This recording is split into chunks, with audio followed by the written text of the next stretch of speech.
여러분 안녕하십니까? 울산 인터넷신문이 마련한 우리의 ITV 첫 방송을 시작합니다. 홍보 영상에 보내주신 많은 분들의 600여 명의 조회 그리고 46분의 구독 일주일 만에 대단한 숫자입니다. 저희로서는 약속해드린 대로 4월 23일 오후 2시에 라이브를 시작합니다. 오늘 주제는 포스트 총선 21대 총선 이후에 울산 정치를 전망한다입니다. 오늘 출연해 주신 저와 함께 말씀 나눠 주실 두 분 소개해 드립니다. 울산 변호사회 전 회장이죠. 신면주 변호사 나오셨습니다. 안녕하십니까? 안녕하십니까. 반갑습니다. 네, 반갑습니다. 그리고 울산 언론 발전을 위한 시민 모임의 김정호 대표, 울산 은발모 대표입니다. 어서 오십시오. 네, 반갑습니다. 김정호입니다. 이름이 어렵습니다. 은발모. 네, 언발모. 언론 발전을 위한 시민 모임. 오늘 이 두 분과 총선 이후에 울산 정치 전망, 지형 한번 전망을 해보고요. 회고도 한번 해보죠. 뭐 그렇게 해서 좀 도움이 됐으면 좋겠는데 21대 총선이 뭐 어쨌든 끝난 지가 일주일이 지났는데 결과를 두고 여러 분석들도 나오고 뒷얘기도 많이 나옵니다. 앞으로의 울산 전국 전망을 해보자면은 오히려 저희들이 늦다고 할 게 아니고 지금이 딱 좋은 시기다. 저는 이렇게 생각이 들고. 여러 가지 방송이나 언론에서도 하기도 하지만은 뭐 이미 다 아는 도식적인 이런 얘기보다도 오늘 두 분 전문가들이 좀 색다른 시각도 좀 시선도 좀 제공해 주시고 그렇게 했으면 좋겠습니다. 일단 시작을 해보죠. 자, 그러면 신 변호사 먼저 시작을 할까요? 울산 총선 한 일주일 동안 어떻습니까? 평가? 총선에 직접 참여하셨던 거죠. 아, 그럴까요? 우리 김 대표님은 총평을 먼저 한번 해보시죠. 이번 21대 총선 같은 경우에 이제 두 갈래로 나눠서 이렇게 봐야 되죠. 네. 전국적인 판세와 울산의 판세는 완전히 달랐기 때문에 맞아요. 전국적인 부분은 그 여당의 압승으로 끝이 났죠. 183석 정도 되죠. 그러니까 열린민주당까지 포함했을 때. 그리고 울산 같은 경우에는 이제 5대 1에 그러니까 야당의 승리로 끝이 났는데 이게 주는 여러 가지 이제 생각해야 될 것들이 있는데요. 첫 번째는 아무래도 이번 선거 같은 경우에 전국적으로 봤을 때는 코로나의 대응에 대해서 우리 국민들이 현 정부의 신뢰를 했기 때문에 이런 일이 이렇게 대승을 거둘 수 있었던 것 같고 울산 같은 경우에는 이제 오래된 관성이 있습니다. 그러니까 예를 들면 이번에 출마했던 그 통합당 같은 경우에 뭐 기존의 국회의원, 시장, 구청장 이렇게 하셨던 원래 이제 능력들이 검증된 분들 위주로 이렇게 나왔던 반면에 더불어민주당이나 야당 같은 경우에는 이상훈 국회의원이나 김정은 의원을 제외하면 그런 경험들이 없단 말이죠. 그러니까 이렇게 어려운 시기에는 그런 경험들을 가진 사람들을 뽑는 것이 어떻게 보면 시민들한테는 조금 보수적으로 움직이게 되거든요. 네, 그렇지 않았나 이런 생각하고 있습니다. 네. 우리 신 변호사님 동의하십니까? 예, 뭐 대체로. 우리 저 사회자께서 전문가라는데 저는 특별한 뭐 전문가는 아니고 그냥 제가 일반 그 시민으로서 예. 그 보고 느낀 걸 잠깐 말씀드리겠습니다. 그 뭐 전국적인 상황에 대해서는 워낙 뭐 전문가들이 말 그대로 언론에서 많은 평가를 하시니까 나중에 또 기회가 있으면 말씀을 드리기로 하고 이번 우리 총선의 울산의 지형은 저는 이제 뭐 5대1로 그 통합당 후보들이 승리하긴 했는데 그 통합당과 민주당 간의 그 득표율을 보면 사실은 지난 그 총선까지만 하더라도 그 민주당의 득표율이라는 것은 한 20%대 정도에 머물러 있었는데 이번에는 거의 뭐 30 내지 40 각 그 지역에 따라 다르지만 이렇게 이제 그 득표율이 높아졌어요. 그래서 첫째로 제가 주목하는 것은 국회의원 선거라는 게 각 지역별로 한 표만 이겨도 국회의원이 바뀌는 상황 아닙니까? 네, 그렇기 때문에 그 국회의원에 당선된 숫자만으로만 우리 그 지역의 정치적인 지형을 평가하기에는 좀 여러 가지 좀 문제가 데려왔어서 득표율 위주로 보면은 우리 울산 지역 같은 경우는 이제 상당히 우리 정치가 가지고 있던 그 지방 그 색, 뭐 호남과 영남 간에 그런 것들이 이제 굉장히 완화되고 있다. 이렇게 생각이 되어서 그 부분은 굉장히 희망적이고 좋은 부분이라고 저는 판단하고 아쉬운 것은 우리 울산이 전통적으로 이제 그 산업도시죠. 산업도시면서 또 근로자의 도시입니다. 근로자의 도시라서 그동안 그 우리나라의 그 노동 세력, 소위 진보 세력의 출발점이 어떻게 보면 울산이죠. 맞습니다. 울산인데 그래서 이 노동 세력들이 이제 당으로도 이렇게 지리멸렬해져 있고 조금의 차이가 있긴 합니다만 지리멸렬해 있고 또 이제 또렷한 무슨 그 시민들에게 어필할 수 있는 이념이나 정책을 내세우지도 못하고 각 당들이 그러다 보니까 이 노동 세력의 태조 이것이 과연 우리나라 앞으로 정치 지형에 어떤 영향을 미칠까 하는 이런 좀 생각을 하게 되네요. 동구 북구를 중심으로 노동벨트라고 이야기했잖아요.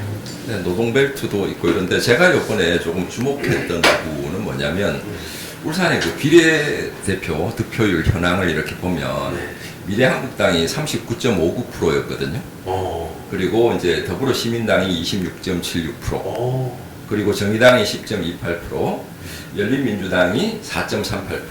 그래서 진보 세력을 다 더하면 사실 보수보다 훨씬은 아니지만 적어도 5% 이상 격차로 이기는 결과가 나오는데 이 소선거구제 하에서 이제 비례표를 이렇게 보는 것이 어떻게 보면 자기들이 가지고 있는 정체성을 이렇게 표현하는 거라고 볼 수 있는데 그럼에도 불구하고 이제 그냥 그 각 선거구에서 뽑힌 것은 이제 통합당이 당선된 것의 이면에는 아까 제가 말씀드렸던 안정에 대한 어떤 희구 그런 것들이 있겠죠. 그래서 앞으로의 그 뭐 다음 총선을 전망하자 그러면 이번에는 5대1이었지만 다음에는 어떻게 될지 진짜 알 수 없는 그런 지역이 되었다. 네. 맞아요. 그래서 이제 그 지점에서 지금 통합당이 이제 울산을 대표했던 통합당이 뭐 숫자 5석을 차지했다고 압승이다라고 생각하고 희희낙낙하는 것은 아주 잘못된 것이다. 이것은 사실은 이번 선거는 졌다. 저는 그렇게 봅니다.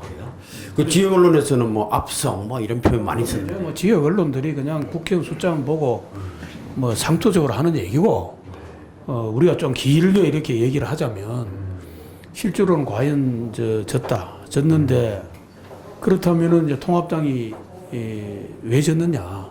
아까 그 우리 대표님 말씀하듯이 관성이라는 게 이 플러스 요인으로 작용하는데도 왜 졌느냐? 그것은 뭐 전체 우리 통합당의 중앙하고도 관련이 된 것지만 그 통합당이 그 탄핵 정국 이후에 강하게 개혁의 요구를 받고 있잖아요. 보수 전체가. 근데 개혁은 누가 합니까? 사람이. 개혁을 누가 어디 뭐 하늘에서 떨어져 나고 사람이 하는데 그럼 개혁을 올바르게 이루어지기 위해서는 어떻게 개혁해야 된다고 언론인들이 학자들이 아무리 떠들어봐야 자기 권한이 아니잖아요. 자기들이 계획해야 권한이 아닌 거를 우리가 옆에서 아무리 한들 그 안에 있는 사람들은 자기 유리하도록 선거대 때문에 가버리는데 그 계획이 되겠어요. 결국 어느 조직이든 계획이 되려면 그 조직을 끌고 가고 있는 지배 세력이 바꿔줘야 돼요. 그게 안 바꿔주면 어떻게 돼요? 지배 세력을 바꿔야 된다. 그렇지. 그런데 울산 같은 경우에 지금 과연 바뀌어졌는가? 그러면 당의 조직 같은 경우에 그 당을 대표해서 정치하는 게 국회의원, 시의원 이런 분들 아닙니까? 그럼 결국은 이제 그런 분들을 뽑는 장치, 당에서 그런 사람을 뽑는 장치가 뭐냐면 공천이거든. 공천. 근데 과연 통합당에서 이 공천 제도라는 것을 얼마나 고민했느냐? 말만 해도 개혁을 한다 했지. 사업을 바꾸는 데서 얼마나 예전하고 똑같이 뭐 공천시민사 위원회인가 만들어서 한 5분간 면담해가지고 전부 다 정치권 아는 사람끼리 연결하고 이리 연결 저리 연결해서 그래 했지. 이게 정말 그 신인들이 건강한 신인들이 저는 신인이라는 게 나이를 말하는 게 아닙니다. 나이가 70이 돼도 신인일 수 있고 뭐 18세도 나올 수 있잖아요. 그죠? 근데 그런 사람들이 과연 이 통합당이라는 그 보수에 접근할 수 있는 그런 시스템을 고민한 적이 있느냐? 그게 없다. 그래서 앞으로도 이런 식으로 가면 지금은 탄핵적 전국에 이어서 지방선거나 또 민주당이 압승을 했고 이번에는 또 지금 현 정권의 여러 가지 또 실패지들에 의해서 또 이렇게 또 조금 완화되기도 하고 했지만 그 실패와 성공이라는 것은 어느 정권이 계속 이렇게 되는 거 아니에요. 이게 어느 정권을 잡았던 계속 잘하고 이건 아니거든. 그럼 전체적인 정치적에서 봤을 때는 이제 울산 지역에서의 통합당은 자꾸 퇴조한다. 퇴조한다. 그래서 이것은 정말 새로운 마인드로 새로운 사람들을 위해서 이 개혁을 주도해 나가자는 어려울 것이다. 저는 그래 봅니다. 그 지금 뭐 계획한다 해놓고 또 문제가 생기면 비대위 만들고 그또 책임자를 꼭 밖에서 타고 하더라고요. 그런데 그 본질을 모르겠어요. 그게 본질을 본질이라는 몰라서. 것은 그럼 국회의원들이 통합당이 가지는 새로운 정책을 제시하고 뭘 어떤 개혁적인 어떤 걸 하려면 그 통합들을 움직이는 사람들이 국회의원 아닙니까? 시의원들이. 맞습니다. 그럼 그 사람들이 개혁적인 마인드를 가진 사람들이 뽑혀야 뭐 가서 하지. 그 똑같은 사람들이 가서 그냥 마음만 개혁 안 뽑아주는데 어떻게 개혁인데 혁개가 잡고 맞아요? 혁신이 맞다 개혁이 맞다 이런 소리 하고 사실은 똑같은 숙제를 더불어민주당 울산시당 같은 경우에도 가지고 있습니다. 그 더불어민주당 같은 경우에 이번에 180석을 하게 된 이유 중에 하나는 이제 시스템 공천을 통해서 꽤 많은 사람들이 바뀌었거든요. 서울 같은 경우에 강남갑 그 김한규 그 예비 후보 같은 경우에 사실 이번에 좀 놀란 것이 예전에 보면 민주당을 보는 시각이 어땠냐면 운동권 출신이고 뭐 정의감이 불타오르는 건 맞지만 능력이 좀 있을까? 뭐 이런 시각들이 많았는데 이번에 보면 굉장히 능력 있고 그야말로 사회의 핵심 코어층에 들어갈 만한 사람들이 굉장히 많이 나왔단 말이죠. 그래서 그런 면에서 능력도 있고 정의감도 불타오르는 사람들일 것 같다. 이런 이미지가 더불어민주당 전체적으로 봤을 때는 생긴 것 같고요. 확장된. 그렇죠. 거기에 반해서 이제 통합당 같은 경우에는 지방선거 의석에서 영남권에서 60몇 석을 했지 나머지 전국으로 봤을 때는 그 외 지역에서는 20몇 석밖에 못 했거든요. 그렇죠. 그야말로 30석 했죠. 참패를 했는데 그 참패를 한 이유가 방금 변호사님 말씀하셨듯이 뭐 괜찮은 사람들 뽑아서 이렇게 내보내야 뭔가 앞으로의 개혁도 있고 희망도 보이고 이렇게 한데 원래 있던 사람들도 보내고 아니면 원래 있던 사람보다 어떻게 보면 더 문제시 되는 사람들도 공천이 됐단 말이죠. 거기에서 실망한 부분도 많을 것이고 지난 그 20대 국회에서 특히 후반기 쪽에 이제 통합당이 보여준 건 사실 반대밖에 없었거든요. 뭔가를 진두시위에서 이렇게 뭘 하자 이것보다는 이제 국회를 파행시키거나 뭐 이런 식으로 반대를 위한 반대. 뭐 요번 같은 경우에 왜 뭐 재난 보조금 맞나요? 지금 긴급 재난 지원금. 긴급 재난 지원금 같은 경우에도 뭐 황교안 대표 같은 경우에는 뭐 전 국민에게 다 50만 원씩 지급하자. 맞아요. 네. 그랬는데 또 다른 분 같은 경우에는 또 70%만 해야 된다. 계속 바뀌고 있으니까 누구 말을 들어야 될지도 모르겠고 그런 문제들이 생기는 거죠. 이 진보도 유능할 수 있다. 뭐 이런. 그리고 이제 울산시당 얘기를 좀. 네. 울산 같은 경우에는 이제 오랫동안 준비하셨던 분들이 많이 계시잖아요. 그걸 한 번도 당선되지 못하셨죠. 그러면 이제 세대 교체를 해야 될 시점에 그렇게 노력하셨던 분들이 뭐 기존에 이제 또 당원들의 지지를 받을 수밖에 없는 상황이니까 조금 더 멋진 후보를 내면 좋았을 텐데 그런 부분도 사실 조금 영향을 미치지 않았나 이런 생각입니다.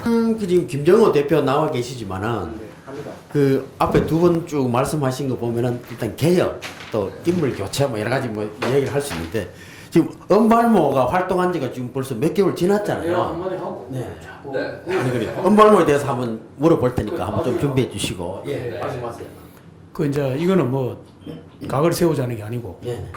그 이제 뭐 연장선상 얘기인데 울산에서도 민주당 쪽에서도 이제 멋진 후보를 좀 내세울 수 있다 이런 말씀을 하셨잖아요. 예.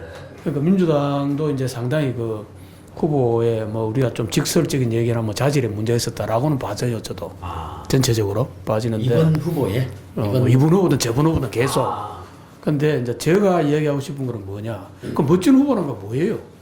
아까 방금 멋진 후보를 내세울 수 있었다 이렇게 말씀하셨는데 멋진 후보를 어떤 후보가 멋진 후보를? 카메라 한번 돌려주세요. 네. 굉장히 공격적인 질문이라서. 뭐죠? 멋진 후보라는 것보다 첫 번째로 이제 예를 들면 이런 게 있죠. 체급의 차이라는 거 있지 않습니까? 예를 들면 뭐 김기현 전 시장님 지금 뭐 당선자께서는 예를 들면 이제 국회의원도 하시고 시장도 하시고 이렇게 됐는데 그 상대로 나오신 이제 민주당 후보. 네, 민주당 후보 같은 경우에 박성진 후보 같은 경우에는 이제 구의원 3선이시죠. 그럼에도 불구하고 굉장히 유의미한 득표를 이번에 했습니다. 네, 40% 이상 득표를 했는데, 네. 근데 이제 우리가 예전에는 더불어민주당이 울산에서 사실 3당이었거든요. 네. 그러니까 기존에 있던 어떤 인적 자원 풀 자체가 굉장히 얇았다.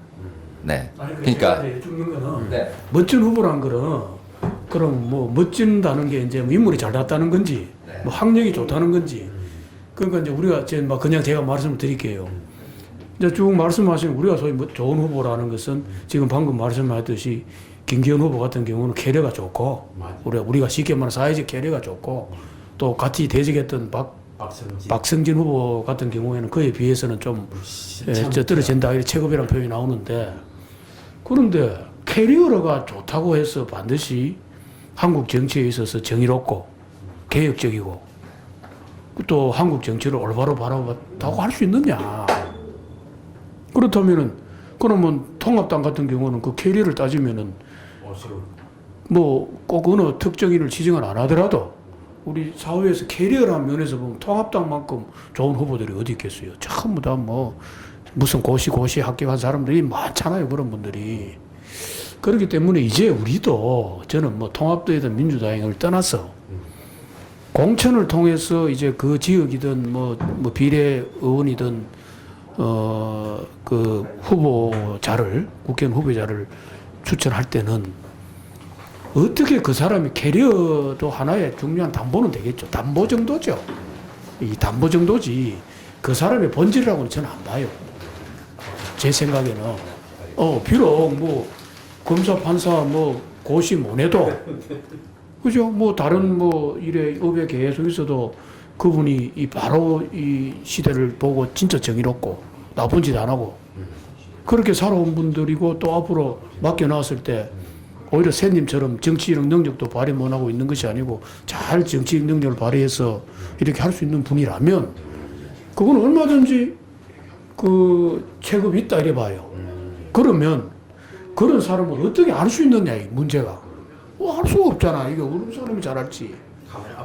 그래서 우리가 이제 이거를 좀 더 결국은 이제 내가 처음 제기했던 공천 문제로 돌아가는데 미국의 이제 어떤 국회의원들의 공천 방식이라든가 이런 거 또 저 북구 유럽 쪽의 시의원 구의원들의 방식이나 이런 것들을 우리가 깊이 좀 연구해 볼 필요가 있어요. 그러니까 지금처럼 이렇게 그냥 천편일률적으로 그냥 뭐 이렇게 뭐 명함 자기 속에서 그 국회의원 나온 사람들이 자기가 쓰는 사람이 어디 있어요? 그래요? 그 누가 자기가 씁니까?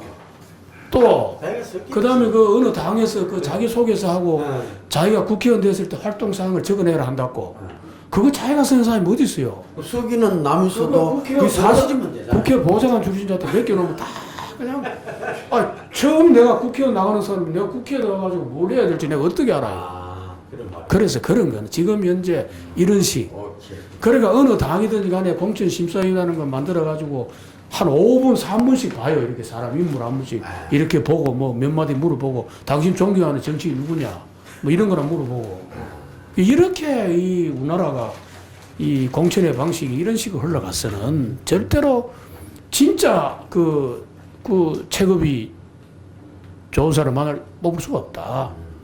뭐 이래 우리 그 어서 유튜브에 보면은 그거 한번 보세요.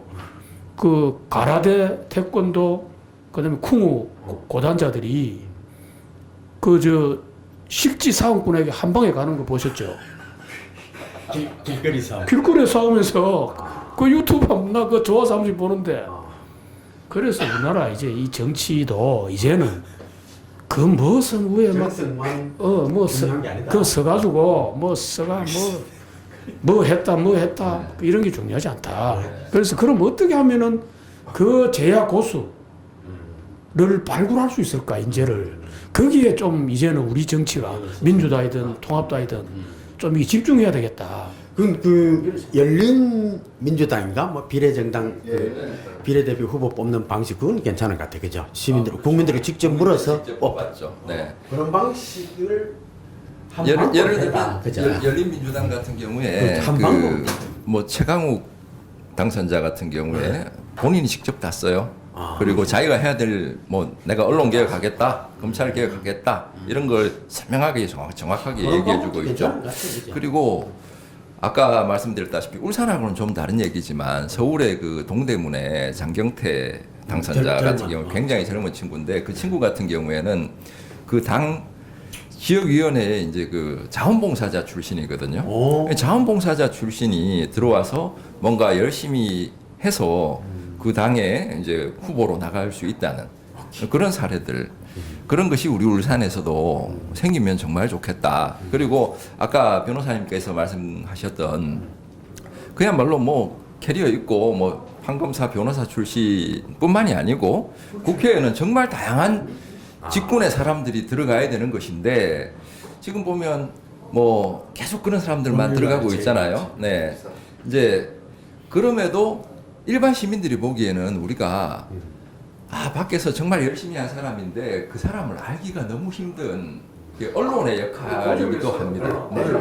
제가 이제 우리가 뭐 통상 이런 논의가 나면 언론과 교육의 역할이라고 비교를 되는데 그거는 뭐 통상적인 그 말씀이고 그래 언론도 안 바뀌어요 이 사람들은 왜 이렇게 바꿀 수밖에 없어요 이렇게 이런 걸 통해서 바꿀 수밖에 없어요 저 매주 언론들 바뀔 수가 없어요 자들은 기득권에 안 놓는 게 아니고 좀 있어 보이세요 그 기득권 안 놓는 게 아니고 예를 들어서 뭐 어느 방송 자문한 명예훼손을 걸리니까 메이저 방송이다 하면 그 직원이 몇천 명 가지고 있어요. 그 방송은 그 직원 매일 살려야 됩니다. 그런 그 직접적인 제약이 있기 때문에 그 방송이 쉽게 그렇게 막 안 돼요. 차라리 이런 유튜브 방송이 편하게 이야기하고 저렴하게 얘기하고 할 수 있는 건데 제가 이제 거기서 말씀드리고 싶은 게 뭐냐면 미국의 어느 주에 그 공천 방식은 이래요. 미국 주에 이제 어느 국회의원 우리 말하면 국회의원 뽑잖아요. 그러면 일단 그 누구든지 간에 그 당에 입당한 사람이 이제 그걸 받아요. 그 신청서를 받아가지고 당에서 한 두세 명을 제외하고 막 너무 좀 이렇게 허접하다 싶은 사람을 다 이제 서류 심사에서 탈락을 시키고 두세 명에 대해서는 중앙당에서 물딱주물딱 안 해요. 그 얼마나 웃겨요. 왜 울산 국회의원 뽑을 사람을 서울에서 아무도 모르는 사람을 그것을 주물딱주물딱 하고 있다는 게 말이 안 되잖아요. 그래서 울산으로 보내줍니다. 울산으로 보내주면 울산에서는 예를 들어서 A당, 제가 어느 당 그 돈은 안 하겠습니다. A당이라면 A당 진성 당원이 있을 거 아닙니까? 돈 내고 당원하는 사람 진짜 당원이에요. 그죠? 돈 내고 당원 진짜 그런 사람들 몇 프로. 그 다음에 그 일반 시민들 중에 요새 그 법원에 보면 혹시 배심원 하는 게 있잖아요. 그러니까 배심원처럼 그 무작위로 누군지도 모르는 몇 프로 이렇게 해서 이제 종합체육관 이런 데 풀려가지고 그러니까 아까 말씀하셨듯이 이제 그럼 A 정당에서 A 구역 어느 일이라는 지역구역에서 현역 국회의원이 계시고 또 그러면 어느 또 젊은 한 30대 되는 사람이 한번 내가 도전해보고 싶다. 그럼 내서 거기서 그냥 5분 이렇게 묻고 존경하는 국회의원 누구냐 뭐 뭐 당신은 그러면 뭐 보수 정치 중에 제일 좋은 게 뭐냐 이런 거 물는 게 아니고 그러면 두세 명을 이제 그 배심원단 한 뭐 50명에서 100명이나 칩시다. 예를 들어서 그러면 중앙체육관 그쭉 이렇게 앉혀놓고 점수 이렇게 해놓고 그다음 거기서 이제 온갖 테스트를 하는 거예요. 이 사람이 신은 서파 면접보다 말을 제대로 하나 정치인에 따릅니다. 말을 제대로 해야 돼요. 그 직업이거든 그것도 뭐 사람이 좀 신이라는 이름이 잘생긴다 이런 게 아니고 이 자기가 시민을 대표해서 이 엄중한 일을 부담할 만한 건강이 되느냐. 자세가 돼 있냐? 그렇지 뭐 아니 뭐 콜록콜록한 이런 사람이 할 수 없잖아요. 못 되잖아. 건강하자. 신은 그리고 등등 이런 것들을 이제 그 일단 판단하고 그 다음에 이제 정책적인 문제도 이슈화되어 있는 문제를 몇 가지를 거기서 서로 자기 얘기를 하게 하고 또 이렇게 한 뭐 이렇게 시간을 줘서 토론도 하게 하고 그렇게 해서 거기 있는 배심원단에서 결정을 해. 그 자리에서 딱 배를 불러서 끝나요. 우리 배로 그걸 또 올라가 용대 올라가 우물딱 하다가 뭐 한 사람 카트 시키고 또 경성 또 내려와 이런 게 없어요. 그래서 이제는 우리 정치를 변화시킬 수 있는 길 그러면 아까 말씀하셨듯이 그 이력에 무슨 뭐다 이런 사람하고 길거리 뭐 권투하는 사람하고 붙여놔도 100명이 봤을 때 아 저 사람 국회의원 한 사람 국회의원을 몇 선 했다는 사람 이 사람보다 직견이 못하네 이럴 때는 떨어질 수도 있는 겁니다. 그렇죠. 거예요. 그래서 우리가 우리 국민들도 그렇고 정치권의 잘못 생각이 뭐냐 우리 학교를 쭉 다녀보면 공부를 잘하는 거하고 반장하는 거하고 다르잖아요. 공부 1등 하는 친구가 항상 그 학교의 학생회장이나 한 반에 반장하는 게 아니잖아요. 물론 공부로 한 60점이나 70점 맞아야 되겠지만 리더십이 있고 제의롭고 그죠? 또 전체를 이렇게 볼 수 있는 눈이 있고 또 자기 희생지고 이런 사람이 반장을 하잖아. 그 정치인도 마찬가지. 공부 잘한다고 뭐 고시에도 그거 하는 거 아니에요 이게. 그래서 이런 거를 우리 시민들도 좀 달리 생각해야 되고. 저도 기회를 좀 그래서 괜찮은데? 아 그럼요. 네. 너무 길어지면 시간이기 때문에 이제 사람에 대한 문제도 있고요. 이제 뭐 잘 안다는 거하고 그걸 해낼 수 있는 능력이 있는가 하고는 조금 더 또 시민들이 바라보는 시각이 다를 수 있다고 생각을 해요. 그리고 이번 그 부산, 울산, 경남이 생각했던 의석보다는 많이 그 통합당한테 뒤져버렸는데 민주당 입장에서는 제가 보는 입장은 그 동남권 신공항이라든지 그 요즘은 왜 세계가 도시와 도시 간의 경쟁이지 않습니까? 우리나라 같은 경우에는 지금 수도권은 정말 비례해져 있고 땅값도 오르고 부동산도 오르고 이런 반면에 울산이나 부산 같은 경우에 지금 마지막 지방권에서는 개발할 수 있는 마지막 어떻게 보면 보루거든요. 그럼 우리가 일본의 도쿄도 가지만 오사카나 고베도 가지 않습니까? 많이 놀러 가고 이랬는데 고베나 오사카를 가는 이유는 단 한 가지거든요. 도쿄에 내려서 거기 가라 그러면 별로 안 갈 건데 거기에 간사이 공항이 제2의 공항이 있기 때문에 가는 거죠. 우리 울산 같은 경우에 관광을 어떻게 뭔가를 해보겠다 해서 지금 뭐 방구대 안각화도 있고 그게 유네스코 등재가 되면 정말 많은 관광객들이 찾아올 것 같지만 그런 인프라가 되어 있지 않는 한 오지 않는다. 그렇다면 부울경에 있는 지방자치단체장과 이번에 당선자들이 다 모여서 이 부울경을 수도권에 버금가는 그런 메가시티라든지 아주 멋진 도시로 만들겠다는 그런 청사진을 제대로 보여줬어야 하는데 그런 부분이 의외로 이번에 보여주지를 못했다.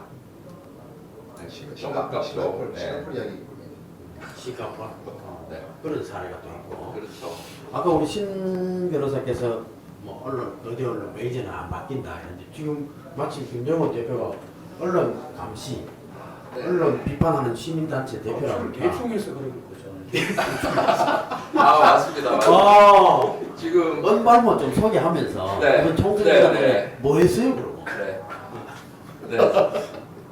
울산 언론 발전을 위한 시민 모임이라는 단체는 그 언론이 요즘 문제가 정말 많잖아요. 언론 같은 경우에 이제 국경 없는 기자회에서 이렇게 발표한 자료에 따르면 이제 언론 자유 순위가 박근혜 정부 때 한 72대까지 갔다가 지금은 42대로 올라갔어요. 자유도가. 그리고 아시아권에서는 1위입니다. 근데 어떤 이제 또 다른 발표에 의하면 며칠 전에 발표한 자료인데 이제 언론 신뢰도 지수는 4년 연속 지금 세계 최하위거든요. 이게 어떤 문제가 되냐면 언론 자유는 높으면서 언론 신뢰도가 최악이다. 예를 들면 뭐 정부에서 언론을 막 통제를 한다거나 이래서 신뢰도가 낮은 것이 아니라 충분한 자유를 줬음에도 불구하고 전 세계의 신뢰도 최꼴찌를 지금 4년 연속으로 하고 있다는 것은 언론 자체의 문제일 수 있다. 그럼 이걸 어떤 식으로든 바로잡을 노력을 해야 되는 거죠. 그런 노력을 하기 위해서 만들어진 단체이기도 하고 이번 같은 경우에도 사실 그 우리가 언론에서 보도를 할 때 객관적인 보도를 한다고도 하지만 가장 중요한 게 우리 마트에 무슨 상품을 배열할 때도 어느 위치에 이렇게 놔두면 잘 팔리는 이런 설계들이 있지 않습니까? 진열하는. 그렇죠. 가장 중요한 게 편집국장 혹은 이 편집부가 어떤 식으로 배열을 하느냐. 대표적인 사례들이 몇 가지가 있는데 제가 조선일보를 정말 싫어하는 이유 중에 하나가 어떤 거냐면 정말 싫어하는 왜 그래 싫어해? 왜 그래 싫어해? 예를 들면 노회찬 의원이 돌아가셨던 날 그 조선일보 일면에 어떤 식으로 실렸냐면 노회찬 후보의 부고 기사가 일면 우측에 이렇게 실려 있고 그 중앙에 신문 그 저 사진이 어떤 게 나왔냐면 고등학교 야구 우승해서 막 폭죽을 터뜨리고 신나하는 사진이 실렸어요. 야, 이걸 보고 정말 꼭 일면에 이 사진을 실었어야만 했나. 그리고 이번 총선 같은 경우에도 울산의 모 신문에 이제 배열이 있죠. 분홍색 옷을 입고 막 이렇게 만세를 부르고 있는 그 바로 옆에는 어떤 게 있냐면 흑색 선전을 하는 모당 뭐 이런 식으로 사실 배열이 되어 있어요. 그 기사를 따로따로 이렇게 봤을 때는 크게 문제가 없을 수도 있지만 이거 선거 기간에. 그렇죠. 네. 그런 그 배열이라든지 그걸 우리 넛지라 그러거든요. 요새 그 베스트셀러 이렇게 나와서 툭툭 쳐서 설계하는 이런 것인데 제가 아까 반성이라고 말씀드렸는 것 중에 이미 우리 기득권, 울산의 기득권 뭐 이런 쪽에 보면 조직화되어 있는 그런 부분들도 있고 아무래도 구도 자체가 이제 조금은 유리한 면이 통합당에 있지 않았나 그렇습니다. 네. 그럼 뭐 언론 좀 잘하시지 그래. 당신 다 저보고 맞습니다. 그건 지금 네네. 뭐 자꾸 이렇게 길어져야 되나 뭐. 이제 뭐 거의 마무리해도 될 것 같아요. 총회는 다 됩니다. 근데 이제 우리나라 언론을 비롯해서 이제 여러 가지가 지금 그 옛날에 왜 노무현 대통령 저는 노무현 대통령 개인적으로 좋아합니다. 그래요. 그 캐릭터도 좋고 사람 캐릭터 인간 냄새를 나고 같은 뭐 컨치드 보이라서 걸린 거 아니에요? 뭐 저하고 만난 적 한 번 만났습니다. 한번 만나. 옛날에 부산에서 그 대통령 나오셔가지고 이제 그 대답 부산 MBC에서 대답 그때 제가 울산 대표 패널 울산 MBC 대표랑 그때 가셨다. 그렇죠. 맞아. 만난 적이 있는데 그런데 뭐 그분 인간적인 면모나 뭐 돌아가신 거에 대해서는 저는 찬동을 안 해요. 끝까지 살아계셨어야 되지. 왜 돌아가셨나 이런 생각하는데 그분은 그래도 이렇게 이제 그 당시에 열린우리당 열린우리당을 창당하실 때 거대 당론에 대한 목표가 있었다고. 분명히 그게 뭐냐면은 하나는 그 지역세 극복, 영원하면 지역세 극복을 위해서 굉장히 노력을 하셨고 또 하나는 중앙 집중화를 막기 위해서 이래 막 커졌잖아요. 중앙하고 지방분권. 또 지방분권하고 중앙 그 집중화 좀 달라 이렇게. 맞아요. 지방분권은 예산의 문제입니다. 그 사실 별거 아니에요. 그 울산에서 예산을 쓰느냐. 거의 헌법학자. 그렇지 저는 다 압니다. 맞습니다. 일단 지방분권은 지방시장이 되면 자꾸 지방분권자가 되잖아요. 네네. 그 이유가 뭐냐면 예산이 도세로 쓰느냐 우리로 쓰느냐 이 문제를 이제 세가 어떻게 이겨내냐 이 문제이기 때문에 자기 돈으로 쓸 게 많아야 좋으니까 맞습니다. 지방분권 주장하는데 그것도 중요한 문제긴 해요.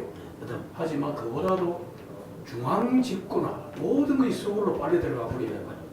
이거를 이제 막기 위해서 뭐 수도도 옮기겠다 하다가 뭐 희한한 그 판례가 나왔잖아요. 서울은 관습법적인 헌법이다. 뭐 어쩌고 예, 해가지고 맞아요. 내가 그걸 뭐 통탄을 했는데 뭐 그런 거. 그러면 이제 지금 울산에도 석유공사라든가 이런 지금 다 내려가. 다 이전해가 있는 상황입니다. 그죠? 그래서 이런 거대 담론이 있었어요. 거대 담론이 있었는데 그럼 이 시대에 우리 정치, 우리나라의 상황에 그 고대 담론 중에서 아직까지 지방세력은 뭐 이런 여전히 그러고 있고 또 중앙 집권 이것도 이거 그때 용어가 있었는데 제가 기억이 안 납니다. 균형 발전. 균형 발전. 네. 지역 균형 발전이라는 이것도 뭐 지지부진하고 있는 좀 더 이렇게 발전화되지 못하고 있는 상황이고. 근데 지금 현재 우리나라가 정치권과 우리나라의 발전과의 상관관계에서 가장 문제되는 거대 담론 중에 하나가 뭐냐? 지나친 정치 예소화예요. 모든 분야. 모든 분야가. 예를 들면 지금 방금 말씀하신 언론은 왜 이러고 있느냐? MBC 같은 경우에도 정권 바뀌면 싹 바뀌잖아요. KBS 마찬가지잖아요. 그죠? 언론 보면 이렇단 말이에요. 정치의 예수가 돼 있어요. 또 언론만 이런 게 아니에요. 맞아. 언론만 뭐 복지 단체 무슨 심지어 연예계까지. 문화 예술. 어느 문화예술을 되면 어느 또 연예인이 나와서 또 설치다가 이래요. 그러면 왜 이렇게 그러면 모든 분야가 이렇게 정치 예소가 되느냐? 이렇게 정치와 예소가 되는 게 가소가 되고 그로 인해서 일반 국민들은 먹을거리가 생긴단 말이에요. 내가 지지하던 정권이 잡으면 내가 이런 모습을 보이면 내한테 먹을거리가 생긴다. 우리 시민들은 먹을거리에 움직입니다. 딴 거에 움직임 없어요 별로. 먹고 살아야지. 그래서 그러다 보니까 자꾸 이제 줄을 서게 돼요 이렇게.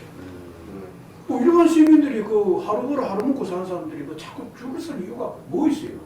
그래서 줄을 왜 쓰느냐? 예, 그런 문제가 생긴다. 뭐 정치에서 이거를 이제 앞으로 우리가 이거 와인을 따로 그래서 지난번에 이제 탄핵 정국이 나오고 할 때 제일 먼저 나왔던 화두가 대통령에게 너무 권한이 집중된다 이런 말이에요. 뭐 검찰총장 임명하는 것도 모든 걸 대통령 권한이잖아요. 그래서 앞으로는 이제 우리나라의 중요한 대통령 권력만 중요한 것이 아니고 언론도 또 사법부도 검찰도 다 독립적으로 움직이는 게 가장 좋은 형태의 민주주의입니다. 그럼 어떻게 하면 이 영향력을 정치적 영향을 가장 줄일 것인가? 이 문제에 대해서 상호 지금 이 당들이 머리를 맞대야 돼요. 이를 거대 담론으로 가져와야 됩니다. 안 그러면 계속 이래요. 우리나라는 당파 싸움, 진영주의. 저는 아까 언론에 대해서는 조금 다른 시각을 갖고 있는데요. 그 언론이 이제 조중동 같은 경우에는 뭐 더불어민주당이 집권하거나 이렇게 한다고 해서 바뀌지 않았습니다. 그러니까 거의 모든 언론 지형은 항상 더불어민주당에는 좀 적대적이었고 뭐 일부 조금 아주 작은 언론들이 이제 그렇고 그게 왜 그러냐면 사실은 이제 예전에 노무현 대통령께서 하신 말씀 중에 권력이 시장으로 넘어갔다 이렇게 말씀하셨거든요. 이제 가만히 생각해 보면 언론에 이제 자본을 공급해 주는 것이 당연히 기업인데 예를 들면 뭐 법인세 감면 이걸 주장하는 그 통합당 주장들 같은 경우도 법인세를 낸다는 것은 법인이 이익을 냈기 때문에 법인세를 내는 것이거든요. 법인세를 감면해 주면 예를 들면 뭐 세금이 한정적으로 얼마가 딱 정해져 있다 그러면 그 이익 내는 기업에서 걷지 않으면 또 다른 누군가의 주머니를 털어야 되는 수밖에 없는데 그러면 기업이 잘 살아야 되니까 납수 효과 그거 지금 뭐 안 되고 있는 거 그건 좀 하는 거죠. 지금 다른 뭐 얘기라서 다음에 다음에 그게 대해서 제가 할 말이 많아요. 시즌 2로 한번 할까요? 다음에 시즌 내가 보다 3, 4까지 해야 돼. 오늘 보니까 이거를- 시간이 많이 지나니까 이걸 이래 하지 보는 말고. 사람들도 좀 힘들겠다. 좀 이렇게 뭐라 해야 되나요? 이걸 시즌 2, 이걸 시즌 하나씩 이렇게 해서 분야별로 분야별로 묶어서 한번 하죠. 방송 전문가시네. 그 두 분이 계속 한번 맞다 토론처럼 한번 어때? 두 분 어때? 지금 토론 상대로 아니 뭐 저야 상대가 있습니까? 아니 서로 상대로 생각하면은 분위기가 괜찮으시죠? 아니 좋으시죠. 아, 김 대표도. 그럼요. 저는 근데 뭐 이거 하나만 하고 끝냅시다. 다음 시즌 약속하고 김 대표한테 울산언론이 뭐 여론조사도 안 하고 뭐 방송에 정책 토론도 안 하고 선관위 돈 줄 때만 토론회 하더라. 네. 이런 지적들이 많더라고요. 네. 자체 토론회도 안 했어요. 정책 분석도 거의 잘 안 보였다. 여론조사라고 딴 데는 다 하는데 왜 울산은 안 할까? 그러면 어떻게 봤어요? 정말 마음 아프죠. 아, 정말 돈이 없었어? 정말 마음이 아픈데 지금 경상일보 같은 경우 코로나 사태 이후로 감면까지 하고 있고, 아, 그래요? 네, 지금 저희가 이렇게 경상일보나 울산매일을 제외한 나머지 신문들도 이렇게 모니터링을 합니다만 마음이 아파요. 이걸 애정이 있네. 네, 이게 당연하죠. 울산 언론이 발전하기를 바라는 오. 것이지, 네, 뭐 죽기를 바라거나 이런 것이 아니거든요. 조선을 네. 너무 싫어한다 이런 말씀하시면서 뭐. 그건 조선일보고 조선일보가 올해 100년인데 100년 동안에 저지른 해악이 너무 많아요. 그건 다음에 또 하고. 울산의 방송은 방송은 노력하는 것들이 많이 보입니다. 그럼에도 불구하고 사실 돈의 문제죠.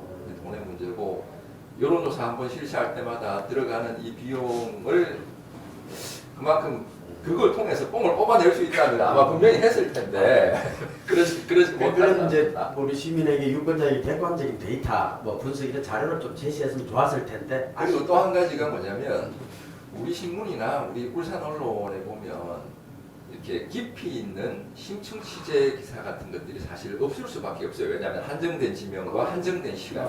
그러니까 우리 울산 인터넷 TV에서 이런 시간을 마련한다는 것 자체가 굉장히 유의미한 아, 일이다. 네. 일주일에 한 번이라도 한 번씩 해야 되겠다 그죠? 그저 하면 좋죠. 사실 이런 거 많아요. 아니 뭐 저는 이제 뭐 오늘 하고 이제 그만해야죠. 아까도 그런데 우리 저 김대표 김정호 대표님 그 말하신 말씀- 대로 아니, 저도 그 지점입니다. 이게 언론이라는 게 먹고 살아야 된다는 한계, 그다음에 시간적인 한계, 공간적인 한계가 있어서 네. 그 시민들에게 정말 이게 이 알면서도 제도한 걸 전달을 못한다고. 알면서도 할 그러니까 수 우리가 없는 이런 기회를 통해서 또 깊이 있게 전달하고 또 시민들이 한두 분이 보도 또 입소문으로 이렇게 하고 하니까 맞습니다. 그래서 아. 저도 좀 이건 참 좋은 거다. 네. 이런 알겠습니다. 생각이 들어요. 장비를 좀 더 갖추고 근데 오늘 맞짱 토론하러 왔는데 너무 말씀을 너무 잘하시네. 주도하시네. 아니, 아니, 듣기 좋아요? 아니 그 전부다 스펙트럼이 너무 넓은 아, 보수가 있어. 어떻게 이게 모르는 게 없어. 후치를 못하니까. 보수가 아니고 진보 정통 보수는 원래 저런 모습입니다. 맞습니다. 그래요. 전통. 훌륭하십니다. 전통. 사실은 제가 보수적인 발언을 많이 했거든요. 오늘 그 부분을 저도 많이 배웠고 또 제가 못 봤던 부분도 했는데 뭐 저야말로 아무것도 아니지만 그런데 우리 사회를 또 지배하는 진영 논리 중에 진보 보수라는 겁니다. 이게 아, 뭐 네. 따지고 보면 내가 진보인지 보수인지 나도 잘 모르겠어요. 솔직히 그래요. 내가 어떤 점은 예전에는 신 변호사를 보고 되게 아는 사람들이 양면적인- 합리적인 양면적인 보수주의자더라고 네. 많이 얘기를 했어요. 그러고 이게 이제 옛날에 우리가 뭐 1917년도 볼셰비키 혁명을 통해 가지고 전 세계가 공산주의냐 자본주의냐 뭐 사회주의냐 자본주의냐고 맞대기를 막 할 때는 이제 이게 진보 좌파 좌우 선명했지. 뭐 이렇게 선명했어요. 근데 지금 우리나라뿐만 우리나라도 그렇고 전 세계가 이제는 그런 게 희미하잖아요. 근데 지금 자꾸 그거를 한다는 것 그런 자체가 말을 하지 마라. 내가 볼 때는 진영론이다. 진영론이다. 이제는 좀 더 정의롭고 좀 더 이렇게 합리적이고 이런 거를 자꾸 추구를 해야지.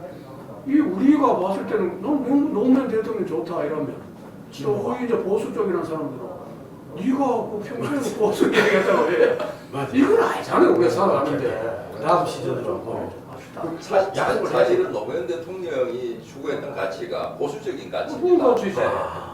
여기 뭐 네. 한번 들어봤습니다. 그러니까 혁신적인 보수 가치. 네. 와. 다음에 꼭 한번 그 왜냐면 지금 한 시간 한 번 더 해야 되니까. 지나버리니까 보는 사람들도 힘들 수 있으니까 이제 후별로 같이 하려고 했는데 되게 예, 많은 많은데 성장으로 준비하는데 선거구별 분석 이런 거는 기성 언론에서 다 하고 있어요. 또 네. 되게 알고 뭐 네가티브임에도 불구하고 당선됐다. 뭐 진보 분열로 뭐 통합당이 당선 이런 거는 뭐 우리가 얘기 안 해도 아마 그래서 이게 우리 저 망하게 사회자님 되는 저 것 오신 거 이거 저 같아요. 매들 그 언론에서 그런 거 부담도 정말 우리 적석에서. 대표님하고 제가 아니더라도 앞으로도 네네. 어떤 패널이 오더라도 그냥 속에 있는 이야기 알겠습니다. 그리고 우리 시민들이 들었을 때 또 공감이 되고 아 맞다. 약속을 해줘. 약속을 해서 한 번이라도 시즌 2 내가 오늘은 내가 볼 때는 시즌 2는 너는 두 이야기를 하다가 분의 말아. 시즌 다 2를 말아라. 해야 되니까 오늘 했습니다. 네. 일단 두 분의 시즌 2를 했으니까 시즌 2 해야 돼. 알겠다. 저는 오전 오후 이런 때는 재판을 해야 됐어. 시간 남을 때. 돈준 사람 재판해야 될 거 맞습니다. 아니에요. 그러니까 번개로 하면 되지 번개로. 시간을 이렇게 시간 밀 때. 퇴근 무릎으로 후도 됩니다. 무릎으로 해서 약속합시다. 우리 김정은 대표도 오케이. 그리고 우리 얘기에 틀린 것도 많을 거예요. 김정 대표가 김정 대표가 한번 티가 나. 저기 지적을 받았으니까 지적을 받으면은 그걸 또 수정하고. 그래. 오늘 우리 ITV 그 실내 스튜디오 안에 방청객 5명 카메라 없어서 못 비쳤는데 그 다음에 창밖에 사무실에 방청객 3명 와 스튜디오 1명 우리 출연 MC까지 거의 10여 명이 이 방송을 같이 했습니다. 현장에서 함께 해주신 여러분 대단히 고맙습니다. 그리고 조금 미숙하고 난삽하고 어지럽더라도 일단 두 분 패널의 엑기스 같은 말씀 그 엑기스만 챙겨주시면 저는 뭐 좋겠습니다. 다음에 또 방송할 때 함께 해주시고 우리는 주간 우리 ITV를 한 번씩 일단은 고정적으로 하고 그다음 또 두 분 외에 또 여러 패널들 오시면은 수시로 또 하고 오늘 굉장히 너무 질이 높았나요? 아주 훌륭했습니다. 네, 인사하면서 마무리하겠습니다. 오늘 함께해 주신 여러분 대단히 감사합니다. 김정호 대표님, 김현주 변호사님 수고하셨습니다. 감사합니다.